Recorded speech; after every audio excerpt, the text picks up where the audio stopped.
Magandang araw mga kaibigan. Bigyan natin ng reaction, opinion itong post ng DZRH News.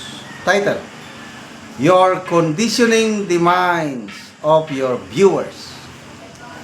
Iniimbestigahan na ng National Bureau of Investigation ang identity at background ng 18 dating Marines na nagsilbi umanong bagman at security aides ni resigned Congressman Saldico. Ayon kay NBI Director Attorney Melvin Matibag, sinisilip din nila kung ano ang katotohanan sa kanilang paglantad at mga expose. Bagamat may initial na findings, tumanggi na siyang magbigay ng karagdagang detalye dahil sa sensitivity ng issue. Kwestiyon ni Matibag ang tila pagkondisyon umano ni Attorney Levi Baligod sa isip ng publiko sa pagsasabing ombudsman lang daw ang may jurisdiksyon o maaring mag-imbestiga. Ikinagulat niya na baliktad umano ang naging proseso ni Baligod na inuna pa niyang magpa-presscon. Hinimok ng NBI chief ang abogado na voluntaryong isumiti sa kanila ang affidavit ng ex-Marines na nag-deliver umano ng mali-malitang pera sa higit 30 government officials kabilang sina PBBM at dating House Speaker Martin Romualdez. Posibleng ipasupwena ng Bureau ang mga dating sundalo. Okay, bago tayo mag-comment, pakinggan muna natin itong pahayag ng NBI Director, ha? Then you do the press conference, but this is the reverse. Nag-press conference ka muna, tapos kinubukasan, nagpunta ka ng ombudsman, and you're conditioning the mind of your viewers na sinasabi ko, ang pwede na mag-investigate ng ombudsman. Well, we respect that, but that's the same with exercise our mandate. And we're doing it. When initial findings that unahan mo na, hindi mo pwede nyo na sa inyo because of the sensitivity. Sana voluntarily dito nila Baligod. So that we can interview everyone. Kasi dapat, sila muna, ang proseso natin, may nagreklamo, mag-investigahan tayo. Yung nireklamo mo, tatawagin din natin para investigahan natin. So sana pumunta sila rin. Pero, in the ombudsman will delegate na nasa power naman nila, na we can delegate and into this, then officially, yun na yung pwede namin sila tawagin. Pero just this, meron na kung mga review reports na rin. Mas maganda sana, ano yung ombudsman, pumunta dito para na-investigahan ako na rin. Okay. So, bakit si Attorney Baligod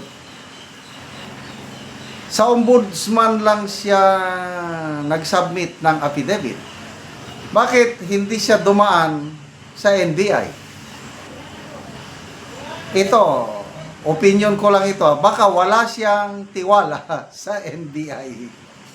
Oh, sino ba ang NBI director? Dating diehard Duterte supporter, Secretary General ng PDP Laban. Pag-upo ng administrasyong Marcos, bigla siyang bumaliktad at kumampi na dito kay Marcos Jr. administration. At marami ang nagtataka, the day after VP Sara announced her presidential bid, biglang nag-appoint ang Pangulong Marcos Jr. ng panibagong NBI Director. Ito si Attorney Melvin Matibag na sinasabi isa sa mga number one critic laban kay VP Inday Sara.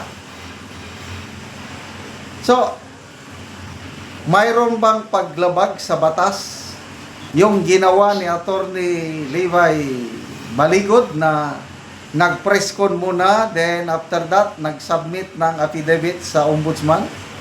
Mayroon bang mali doon?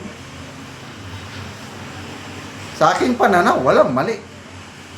Karapatan yun ni Attorney Baligod. Magpa-presscon man o hindi, Kanya-kanya, depende sa motibo yan eh. Oh, conditioning the minds of your viewers. Ako, personal nagpasalamat ako at nandyan si Atty. Baligod na ginather niya itong mga dating tauhan ni Saldico at nakabuo ng affidavit at nalantad sa publiko. Question is, totoo ba ang sinasabi o hindi?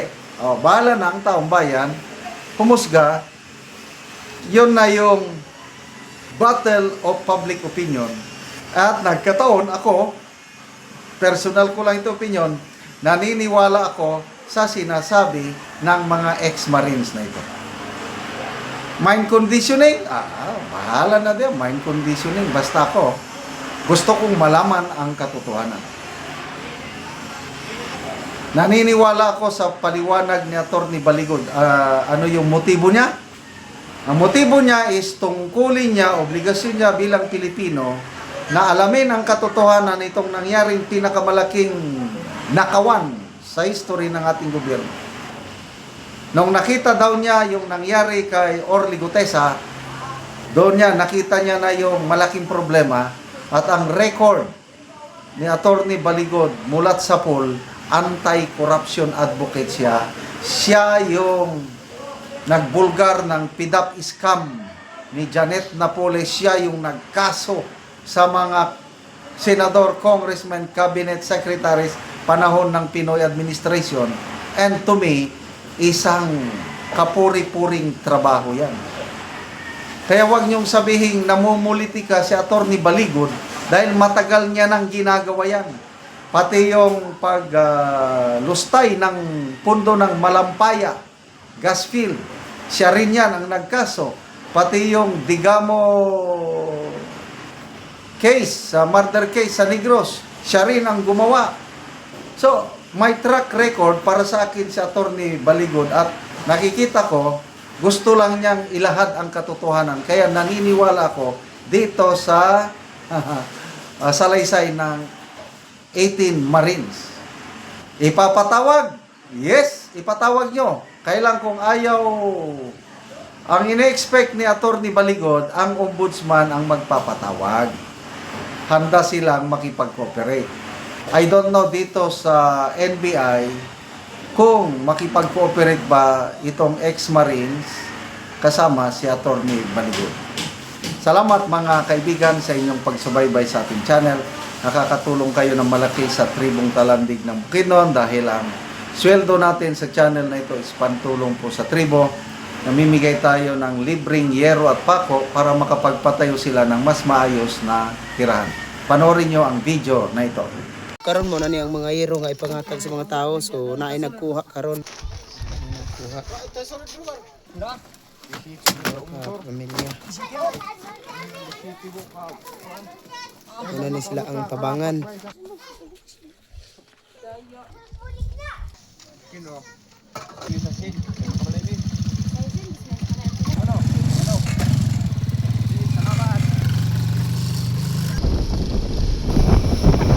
Karon abot na gyud ang gihatag na mga hero.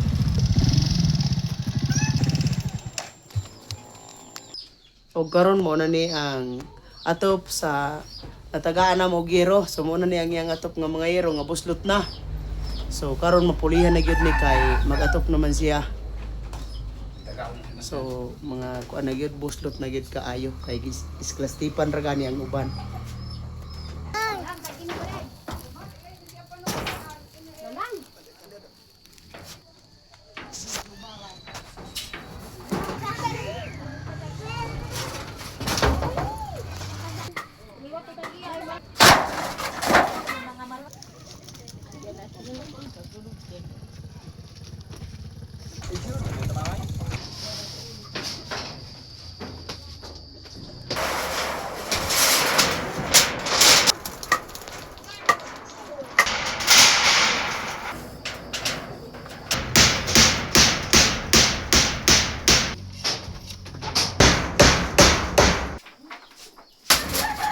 Og karon naman na gyud sa pag-atop ang among gihatag nga hero. So napulihan na gyud tong atop nga mga buslot na.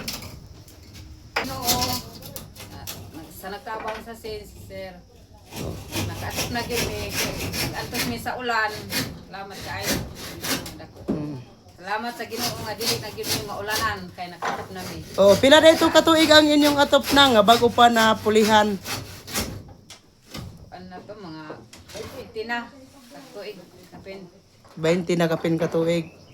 Oh, so karon pa gyud mo nakaatop. So salamat kayo nang